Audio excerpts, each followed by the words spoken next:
સુરત કોર્પોરેશનના સત્તાધીશોની ઘોર બેદરકારી સામે આવી છે। તાપી નદીને શુદ્ધ કરવાનું મશીન ખંડેર હાલતમાં પડ્યું છે। જળકુંભી કાઢવાનું મશીન બેદરકારીથી ભંગાર બની ગયું છે। લાખો રૂપિયાના ખર્ચે વસાવવામાં આવ્યું હતું આ મશીન। તાપી સફાઈ અભિયાનની ચર્ચા વચ્ચે તંત્રનું ઉદાસીન વલણ છતું થઈ રહ્યું છે।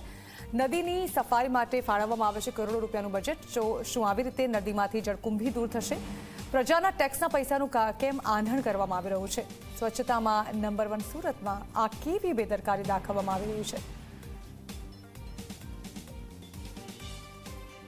સુરત શહેરની જીવાદોરી સમાન તાપી નદીમાં જ્યારે જળકુંભીનું પ્રમાણ વધી રહ્યું હતું 2016-17માં, ત્યારે અમારી માંગ હતી કે આ જળકુંભી તાત્કાલિક સફાઈ કરવામાં આવે। તો આ મશીનની ખરીદી કરવામાં આવી। જળકુંભી સફાઈ માટેનું આ મશીન છે, પરંતુ આપ જોશો લોકોના ટેક્સના પૈસામાંથી લીધેલા મશીનની હાલત શું છે। આખું મશીન ખરાબ થઈ ગયું એવું લાગે છે। આનું પાછળનું કારણ એક જ છે કે ગયા વર્ષે જ્યારે આ મશીન નદીમાંથી બહાર કાઢ્યું હશે ત્યારે આવી રીતે ખુલ્લી હાલતમાં મૂકી દીધું છે। એકદમ સડી ગયું છે, ગેરબોક્સ તૂટી ગયા છે।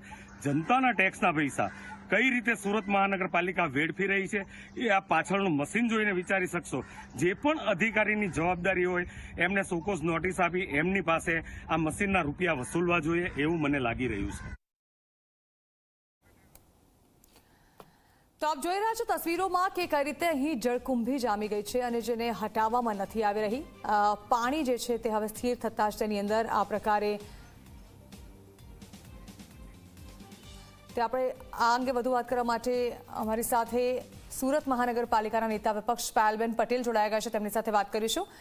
પાયલબેન, તસવીરો અમે જોઈ રહ્યા છીએ જ્યાં પહેલી દ્રષ્ટિએ આ પાણી નહીં પરંતુ ખરેખર કોઈ ગાર્ડન હોય તેટલી હદે અહીં જળકુંભીનું સામ્રાજ્ય છવાયેલું છે। મશીનો ધૂળ ખાતા દેખાઈ રહ્યા છે।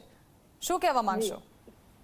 જી, એકદમ સાચી વાત છે। જ્યારે તાપી શુદ્ધિકરણની વાત હોય કે તાપીને શુદ્ધ રાખવાની, સારું પાણી પહોંચાડવાની વાત હોય અને મોટા મોટા બણગા ફૂંકવાની વાત હોય ને, ત્યારે વાહવાહી લૂંટવા માટે હંમેશા શાસકો તત્પર હોય છે। પરંતુ હાલની જે પરિસ્થિતિ છે, જે વિડીયો સામે આવ્યા છે, જ્યારે સ્થળ વિઝિટ કરીએ જળકુંભીઓ થઈ ગઈ હોય છે, ત્યારે જ્યારે સવાલો પૂછવામાં આવે છે કે આપણી મશીનરી કરોડો રૂપિયાની વસાવેલી છે તો કેમ બંધ હાલતમાં છે, કેમ જળકુંભીઓ હટાવવામાં નથી આવતી?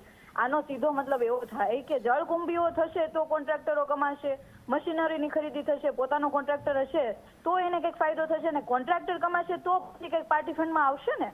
તો આના થકી પોતાના સ્વાર્થ માટે આજે સુરત મહાનગરપાલિકા જ્યારે કરોડોનું બજેટ ધરાવતી હોય ત્યારે એના જે પૈસા છે કઈ રીતના વહીવટ ચલાવવો જોઈએ, અને આ તો એવું અત્યારે હાલી રહ્યું છે કે સુરત મહાનગરપાલિકાના જે પૈસા છે એનો કઈ રીતના આપણે પોતાના ખીચામાં લઈ જઈ શકીએ, કઈ રીતના પોતાના કોન્ટ્રાક્ટરોને કમાઈ શકીએ, એ તમામ આયોજન થતું હોય ને એવું આ ખરી હકીકત દર્શાવે છે। જી બિલકુલ, આભાર પાયલબેન। તો વિપક્ષ દ્વારા પણ પ્રહાર કરવામાં આવી રહ્યા છે। સત્તા પક્ષ આ મુદ્દે ધ્યાન દોરે અને ત્યારબાદ આ અંગે કોઈ કાર્યવાહી કરે તે અત્યંત જરૂરી છે।